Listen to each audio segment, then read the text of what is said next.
రాజధాని అమరావతిపై కొంతమంది లేనిపోని అపోహలు సృష్టిస్తున్నారని, భూములు ఇచ్చిన రైతులు ఎలాంటి అనుమానాలు పెట్టుకోవద్దని పురపాలక మంత్రి నారాయణ కోరారు.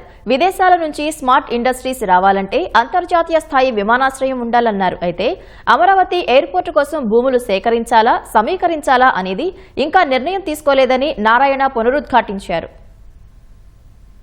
ఈ యొక్క అమరావతి క్యాపిటల్ సిటీలు ఏదైతే ఇప్పుడు టెండర్లు పిలిచేసామో అవన్నీ జరుగుతున్నాయండి. ఐకానిక్ టవర్స్ ఏదైతే 5 అసెంబ్లీ హైకోర్టు ఉన్నాయో 3 సంవత్సరాలు ఆ విధంగా ఒక పక్కా ప్రణాళికలో పోతున్నాం.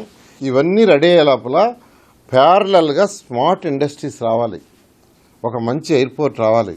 నీకు ఇండస్ట్రీస్ రావాలంటే ఖచ్చితంగా ఎయిర్పోర్ట్ ఉండాలి, ఇంటర్నేషనల్ ఎయిర్పోర్ట్. ఇంటర్నేషనల్ ఎయిర్పోర్ట్ లేకుంటే పెట్టుబడి పెట్టేవాళ్ళు ఎవరు రారు. పెట్టుబడి పెట్టేవాళ్ళు ఎవరు రాకుంటే మళ్ళీ ఈ భూముల విలువ తగ్గిపోతుంది. ఒక ఇన్ఫ్రాస్ట్రక్చరే అంటే రోడ్లు, డ్రైన్స్, పార్కులు ఇవన్నీ చేసినంత మాత్రాన ఈ యొక్క భూమి విలువ నిలవాలంటే హైదరాబాద్ ఈరోజు ఏ విధంగా తక్కువ రేటు ఉన్నది రేటు ఎక్కువ వచ్చి నిలిచింది, ఆ విధంగా నిలవాలంటే ఇక్కడికి జనాభా రావాలి. జనాభా రావాలంటే అనేక స్మార్ట్ ఇండస్ట్రీస్ రావాలి. స్మార్ట్ ఇండస్ట్రీస్ రాకుండా రాదు.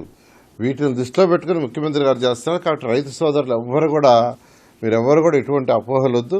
మీకు ఏదైతే మాట ఇచ్చామో ఆ మాట ప్రకారం ఈ ప్రభుత్వం నిలబడుతుందని, ముఖ్యమంత్రి గారి ఆదేశాల ప్రకారం చేస్తామని మరొకసారి సవినయంగా తెలియజేస్తున్నాం. అంటే యాక్చువల్గా ఏదైతే ఇప్పుడు క్యాపిటల్ సిటీ తీసుకున్నామో దానికి ఆనుకొని ఉండే విలేజెస్ యాక్చువల్గా కొంతమంది వచ్చారు. కొంతమంది వచ్చి మేము ల్యాండ్ పూలింగ్ ఇస్తామని చెప్పారు. అది వాళ్ళతో యాక్చువల్గా ప్రజాప్రతినిధులకు చెప్పాము. వాళ్ళు యాక్చువల్గా డిస్కస్ చేసిన తర్వాత డెసిషన్ తీసుకుంటాం.